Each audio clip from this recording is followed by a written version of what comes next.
एक बार माता पार्वती कैलाश पर्वत पर अपने भवन में बैठी हुई थी और उनकी प्रमुख योगिनियां याकनी और डाकनी उनकी सेवा कर रही थी। पुत्री, तुम्हें मेरी इतनी सेवा करने की आवश्यकता नहीं है, थोड़ा आराम कर लो पुत्री।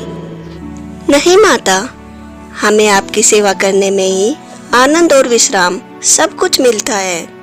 ये तो हमारा सौभाग्य है कि हम जगदम्बा की सेवा कर रहे हैं। और तभी दो बुरी शक्तियां माता पार्वती के भवन में आ जाती है और वे शक्तियां थी जय और विजय।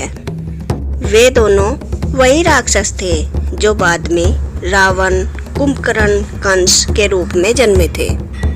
वे दोनों भगवान विष्णु के सबसे बड़े शत्रु थे। भगवान विष्णु पर विजय न पाने के कारण उन्होंने निर्णय लिया कि वे भगवान विष्णु की बहन पार्वती पर हमला करेंगे। वे दोनों भगवती पार्वती को अबला समझते थे। उन्हें लगता था कि पार्वती एक अबला नारी है और उन पर विजय पाना बहुत ही सरल होगा। जय, एक काम करते हैं, इस पार्वती की दासियों के अंदर प्रवेश कर लेते हैं, फिर इस पार्वती को पापी बनाएंगे। पार्वती को पापी बनाएंगे? वो कैसे भ्राता? यह कहती है कि यह जगदम्बा है, हर किसी की माँ है, तो एक माँ अपनी संतानों को कष्ट में कैसे देख सकती है?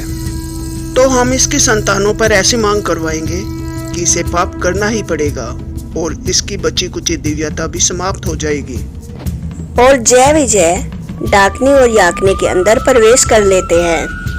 माता पार्वती को आभास हो जाता है, परंतु वह कुछ बोलती नहीं, क्योंकि उन्हें ज्ञात था यह उनकी महान दिव्य लीला के लिए आवश्यक है।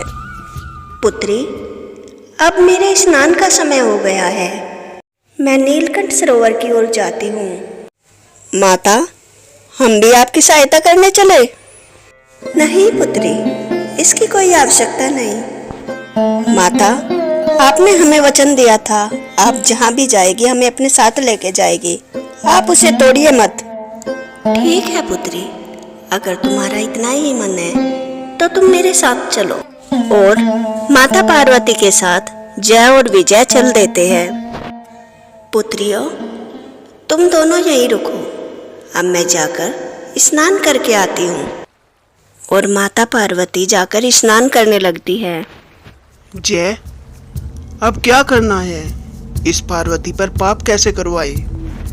सबसे पहला पाप इस पार्वती पर जीव हत्या का करवाते हैं। जीव हत्या? वो कैसे? वो मृग देख रहे हो, पार्वती को विवश करते हैं कि वह उसे मार दे।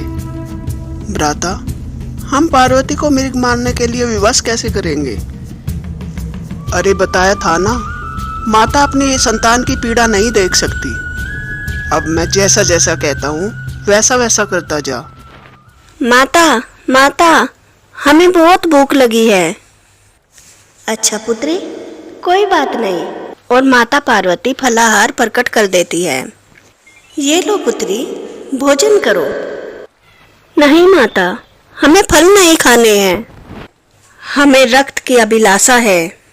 पुत्री, तुम ये कैसी बातें कर रही हो? फलाहार खाने में क्या बुराई है?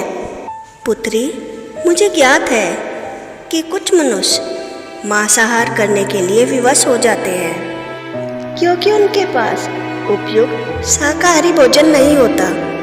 परंतु पुत्री, तुम्हारे समक्ष तो फलाहार रखे हैं, तुम इनका सेवन करो ना। तुम्हें मांसाहार की क्या आवश्यकता है? और बिना आवश्यकता के किसी जीव की हत्या करना पुत्री बिल्कुल सही नहीं है। माता, आप ये कैसी बातें कर रही है? काली रूप में आपने कितना रक्त पिया है और हमारी अभिलाषा पूर्ण नहीं कर सकती आप? कैसी माता है आप? पुत्री, मैंने रक्त बीज का रक्त उस समय इसलिए पिया था क्योंकि संसार की रक्षा के लिए वह आवश्यक था। उसके रक्त की हर एक बूंद से एक नया राक्षस पैदा होता था जो हर एक जीव की हत्या करता था। उसका रक्त पीने में मेरा कोई स्वार्थ नहीं था, बल्कि अपनी संतानों की रक्षा करनी थी। माता, ये तो कहने की बात है। हमें रक्त की अभिलाषा है। आप हमें ये तर्क मत दीजिए, बस हमें रक्त दे दीजिए। माता, देखो वह मृग जा रहा है, उसे मारकर हमें उसका रक्त दे दीजिए। हम आपको किसी मनुष्य की हत्या करने के लिए तो नहीं कह रही है माता। उस मृग को तो आप मार ही सकती हो। बस एक बार अपना चक्र घुमाइए और वह मृग मर जाएगा। पुत्री, ये तुम कैसी बातें कर रही हो? वह मृग भी तो मेरी संतान है पुत्री। मेरे लिए मनुष्य और पशुओं में क्या भेद? ऐसे वचन मत कहो पुत्री, और फलाहार करो। ये फल मेरे प्रेम से भरे हुए हैं पुत्री, एक बार सेवन तो करके देखो। माता, अगर आप उस मृग को नहीं मारोगी तो हम मार लेंगे, क्योंकि हमसे तो उस रक्त की प्यास सहन नहीं हो रही। याकनी डाकनी, तुम यहाँ से हिलोगी नहीं और इन फलाहार का सेवन करो। और माता पार्वती अपनी स्तंभना शक्ति से उन दोनों को स्तंभ कर देती है। भ्राता, इस पार्वती ने तो हमें स्तंभ कर दिया। हम इसकी शक्ति को तोड़ क्यों नहीं पा रहे? इसकी शक्ति को तोड़ने का बस एक ही उपाय है, इसकी संतान को पीड़ा देना। याकनी डाकनी को पीड़ा में देखकर यह अपने आप को रोक नहीं पाएगी और इसे उस मृग की हत्या करनी पड़ेगी। और जय विजय याकनी डाकनी पर अपना असुरी प्रभाव डाल देते हैं। याकनी डाकनी रक्त की प्यास से तड़पने लगती है। माता, बहुत पीड़ा हो रही है माता, मदद करे माता। पता नहीं हमें क्या हो गया, हमें रक्त ही चाहिए माता। और उन दोनों को पीड़ा में देखकर माता पार्वती की शक्ति छिन्न हो जाती है। पुत्री, तुम्हें ये क्या हो गया? मेरे समक्ष तो आओ पुत्री। और जैसे ही माता पार्वती याकनी डाकनी पर से अपनी स्तंभना शक्ति हटाती है, वे दोनों मृग की तरफ दौड़ती है। उन दोनों से डरकर मृग माता पार्वती से दया की भीख मांगने लगता है। माता, ये दोनों मेरी हत्या कर देगी माता, मेरी रक्षा करो माता। माता पार्वती दुविधा में फंस जाती है। एक तरफ उनकी प्रिय योगिनियां पीड़ा में थी और दूसरी ओर उनकी ही संतान मृग संकट में था। ऐसी दुविधा का अंत तो कोई भी नहीं कर सकता था। उन दोनों की प्यास बिना मृग की हत्या के कैसे बुझाई जाए? माँ पार्वती मन ही मन सोचती है, अगर मृग का रक्त नहीं तो किसका रक्त दिया जाए इन्हें? इस संसार में ऐसा कौन है जिसे मैं पीड़ा में देख सकती हूँ? शायद मुझे इसका उत्तर पता है। और तालाब से निकलकर माता पार्वती कहती है, याकनी डाकनी, तुम्हें रक्त चाहिए ना पुत्री? तो वह रक्त मेरा होगा। किसी का सिर कटेगा तो वह मेरा कटेगा। और माता पार्वती तभी अपना सिर धड़ से अलग कर देती है। तीनों लोग कांप उठते हैं। याकनी डाकनी, जय विजय सभी के सब हैरान हो जाते हैं। माता पार्वती के कटे हुए कंठ से 3 रक्त की धाराएं निकलती है। एक धारा का सेवन याकनी करती है और एक धारा का सेवन डाकनी करती है और तीसरी धारा का सेवन माँ पार्वती का शीश करता है। और माता पार्वती की इस महान लीला के सामने सभी देवता अपना शीश झुकाते हैं। जो अपनी संतान को पीड़ा न देने के लिए अपना ही सिर धड़ से अलग कर दे, वह एक माँ ही हो सकती है। माँ पार्वती का वह रूप छिन्नमस्ता कहलाया, जिसने अपना खुद का ही मस्तक छीन कर लिया। और अब याकनी डाकनी की प्यास बुझ जाती है और माता पार्वती के दिव्य रक्त से जय विजय का प्रभाव नष्ट हो जाता है। और जय विजय भी माता भगवती पार्वती की शक्ति को जान जाते हैं। अगर आपको माता पार्वती के छिन्नमस्ता रूप की यह कथा पसंद आई हो तो वीडियो को लाइक करें और ऐसी ही नई नई कथाएं सुनने के लिए मेरे चैनल को सब्सक्राइब करें। जय माता दी।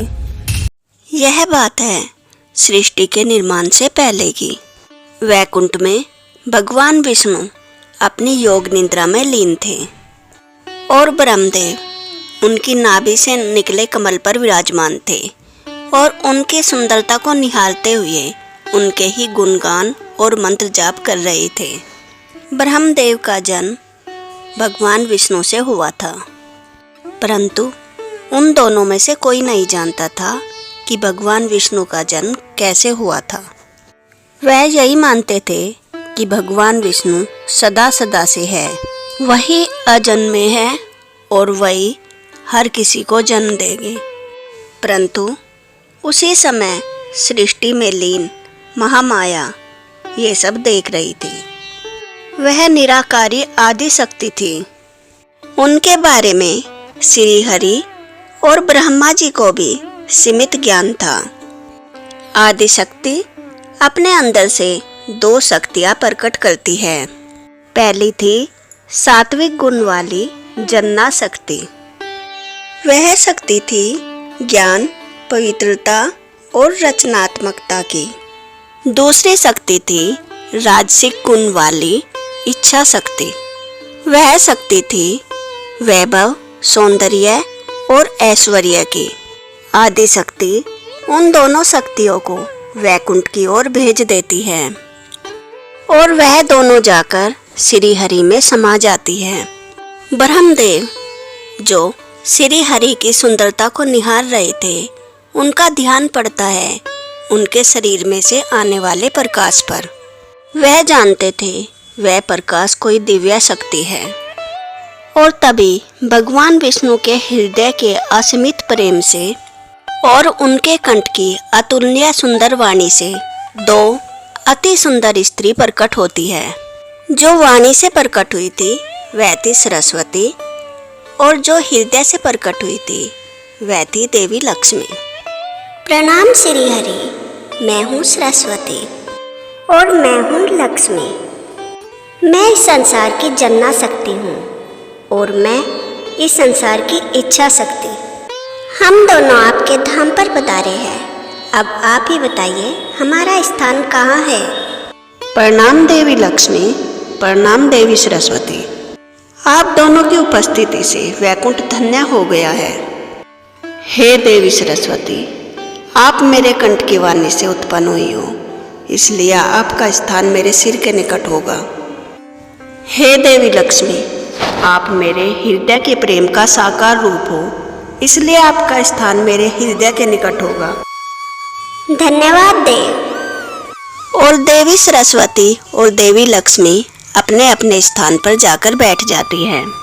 कुछ समय पश्चात देवी आदि शक्ति अपनी योग निद्रा का प्रभाव भगवान विष्णु पर डाल देती है और भगवान विष्णु अपनी योग निद्रा में लीन हो जाते हैं और देवी सरस्वती अपनी वीणा बजाना शुरू कर देती है। अरे वाह देवी सरस्वती, आपका संगीत अति मधुर है। अति सुंदर। इतना सुंदर स्वर तो आज से पहले मैंने कभी नहीं सुना था। देवी सरस्वती, आपके बगैर ये वैकुंठ कितना रूखा था, ये मैं भी नहीं जानता था। आपके आने के पश्चात ही इस वैकुंठ में रौनक आई है। धन्यवाद देव। धन्यवाद देवी लक्ष्मी। और देवी सरस्वती भगवान विष्णु की प्रशंसा में एक गीत गाने लगती है और उस गीत की धुन में भगवान विष्णु, भगवान ब्रह्मदेव और देवी लक्ष्मी तीनों लीन हो जाते हैं। ऐसे ही दिन बीतने लगते हैं और दोनों देवियों की उपस्थिति में वैकुंठ उत्साह और आनंद से भर जाता है और देवी लक्ष्मी की इच्छा शक्ति से वहाँ पर किसी चीज की कोई कमी नहीं थी। धन, धान्य, वैभव और बाकी हर गुण में वैकुंठ देवी माँ लक्ष्मी की कृपा से हर तरह से परिपूर्ण था। हे भगवती लक्ष्मी, आपकी लीला का तो कोई पार ही नहीं है। अद्भुत, अति अद्भुत। आपके आने से पहले मैं इस तरह के आनंद के बारे में तो सोच भी नहीं सकता था। धन्यवाद देव। दोनों देवियों को श्री हरि अति प्रिय थे और दोनों के अंदर यह भाव जागने लगा कि श्री हरि को उनसे दूसरी देवी ज्यादा प्रिय ना हो और उनके बीच की नोकझोंक बढ़ने लगी। देवी सरस्वती, क्या आप ये वीणा ही बजाती रहेगी? क्यों देवी लक्ष्मी, इसमें आपको कोई आपत्ति है? ऐसी बात नहीं है देवी सरस्वती, पर मेरे अंदर की जिज्ञासा थी कि आपकी रचनात्मक शक्ति के अंदर और कोई कला है या नहीं। आपकी यह जिज्ञासा उचित है देवी लक्ष्मी। मैं हर तरह की कला में परिपूर्ण हूँ, परंतु मुझे वीणा बजाना इसलिए ज़्यादा पसंद है क्योंकि मैं वीणा बजाते बजाते श्री हरि के गुण भी गा सकती हूँ। अगर मैं कोई मुरली बजा रही होती तो उसके साथ मैं कोई शब्द नहीं बोल पाती। अरे देवी सरस्वती, आप क्या इन सभी चीज़ों तक सीमित है? देवी लक्ष्मी, अगर देखा जाए तो मैं आपसे ज़्यादा ही कर रही हूँ। मुझे तो आज तक आपका कार्य ही समझ नहीं आया। आप वैकुंठ में ऐसा क्या कर रही है जो हम तीनों में से कोई कर नहीं पा रहा? बुरा मत मानिएगा देवी लक्ष्मी, परंतु इन सभी गुणों की आपके आने से पहले भी उपस्थिति थी। आपको क्या लगता है श्री हरि के अंदर आपके आने से पहले वैभव नहीं था? ऐसे देखा जाए तो देवी सरस्वती, श्री हरि के कंठ की वाणी पहले से ही बहुत सुंदर थी। परंतु देवी सरस्वती, आप भूल रही हैं, आप सिर्फ उनके कंठ की वाणी है और मेरा वास उनके हृदय में है। इस प्रतियोगिता का कोई अर्थ ही नहीं है देवी सरस्वती। श्री हरि के हृदय में सिर्फ मेरा वास है और मेरा ही रहेगा। इस तरह से देखा जाए देवी लक्ष्मी, तो श्री हरि के कंठ के साथ साथ उनकी बुद्धि में भी मेरा वास है। तो आपके कथन के अनुसार वे सिर्फ मेरे बारे में ही सोचते हैं। हे भगवती सरस्वती, हे भगवती लक्ष्मी, आप इस तरह न लड़े। आप दोनों के बगैर वैकुंठ रूखा है। आप दोनों की उपस्थिति वैकुंठ में अति मूल्य है। आपने सही कहा देवी लक्ष्मी, मुझे क्षमा करें। मेरे अंदर तो ईर्ष्या जैसे भाव होने ही नहीं चाहिए। बुद्धि की देवी होते हुए मैंने इतनी बड़ी मूर्खता दिखाई। देवी सरस्वती, आप ऐसा मत कहिए, इसमें मेरी भी गलती है। मुझे आपको ऐसे कटु वचन नहीं कहने चाहिए थे। मेरे अंदर भी किसी बुरी भावना का वास नहीं होना चाहिए। उसके पश्चात दोनों देवियां स्नेहपूर्ण तरीके से रहने लगी। देवी आदिशक्ति, जिन्होंने इन सभी देवी देवताओं की रचना की थी, वे ये सब देख रही थी। देवी सरस्वती और ब्रह्मदेव, जिन्हें सृष्टि की रचना करनी थी, वे वैकुंठ के सुख में लीन थे।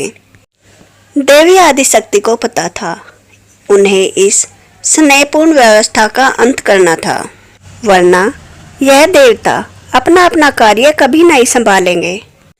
देवी आदिशक्ति अपने अंदर की क्रिया शक्ति के एक कण से एक शक्ति को उत्पन्न करती है। वह शक्ति थी भक्ति और समर्पण की।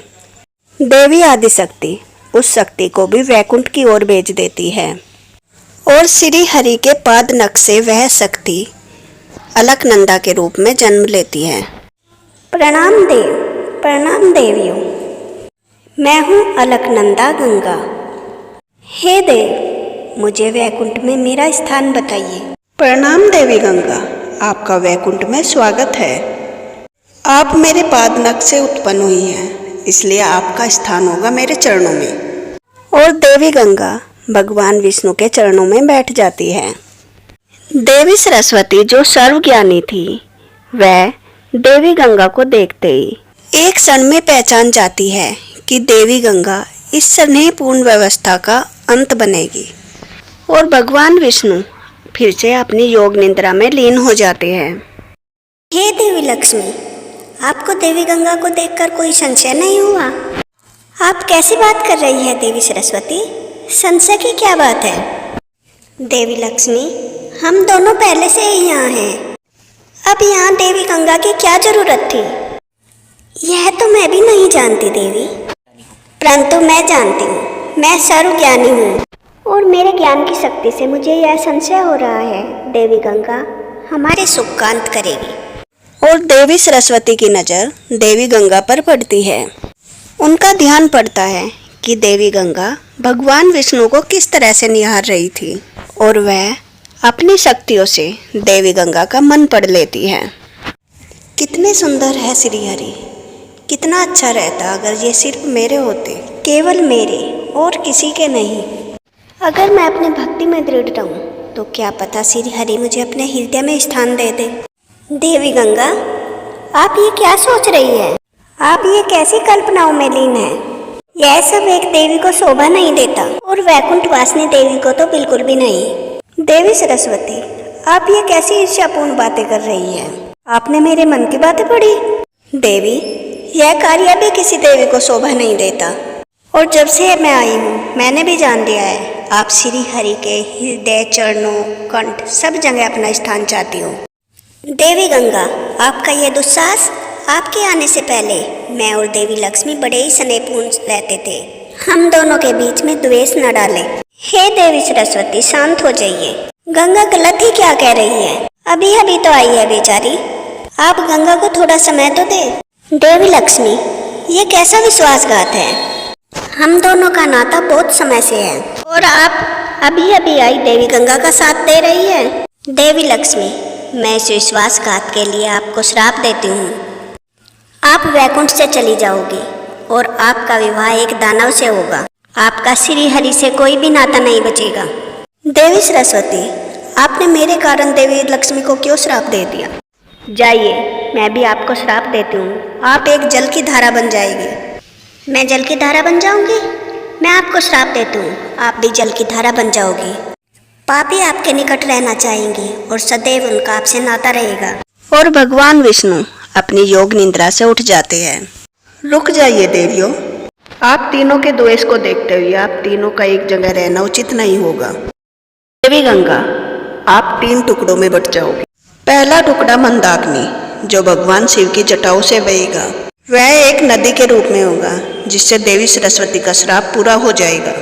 और आपका दूसरा टुकड़ा मेरे ही अंश शांतनु से विवाह होगा, और तीसरा अंश अलकनंदा रूप में यहाँ पर रहेगा। मंदाकिनी रूप में आप शिवप्रिया, और अलकनंदा रूप में आप विष्णुप्रिया बनेगी। और देवी सरस्वती, आपको भी वैकुंठ से जाना होगा। मुझे? श्री हरि, मुझे जाना होगा वैकुंठ से?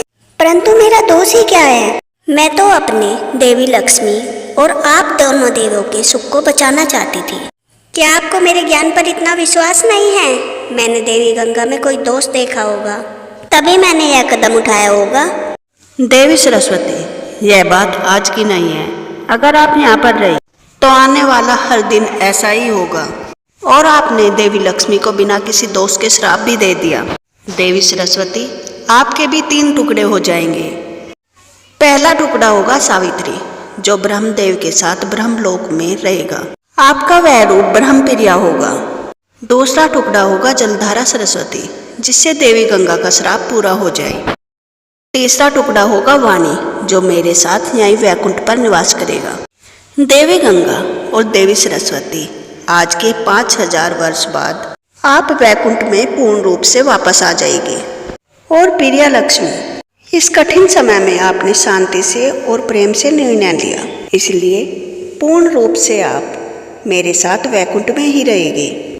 आपका पृथ्वी पर जन्म भी होगा और एक दानव से विवाह भी होगा, परंतु मैं आपको वापस ले आऊँगा।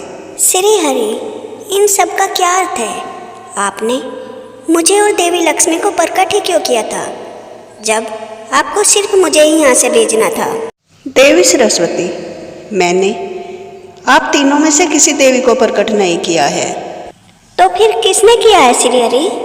मैंने किया है। और तभी देवी भुवनेश्वरी प्रकट हो जाती है, जो उसी आदि शक्ति का साकार रूप थी, जिसने त्रिदेव और त्रिदेवियों को बनाया है। हे देवी, आपके प्रकाश की तो कोई तुलना ही नहीं है। आप कौन है देवी? कृपा करिए और अपना परिचय बताएं। पुत्री, मैं तुम्हारी माता हूँ। मैंने ही तो तुम सबको बनाया है। मैं ही हूँ भुवनेश्वरी और मैं ही हूँ भुवना। इस ब्रह्मांड के कण कण को मैंने बनाया है और इस कण कण में मेरा ही वास है। तुम सभी भी मेरी ही शक्ति हो पुत्री।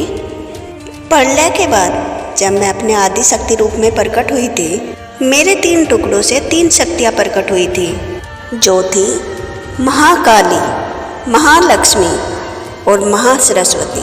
फिर मेरे आदेश पर वो तीनों देवियाँ 2 टुकड़ों में बट गई। महाकाली बटी सरस्वती में और रुद्र में। वो दोनों भाई बहन थे।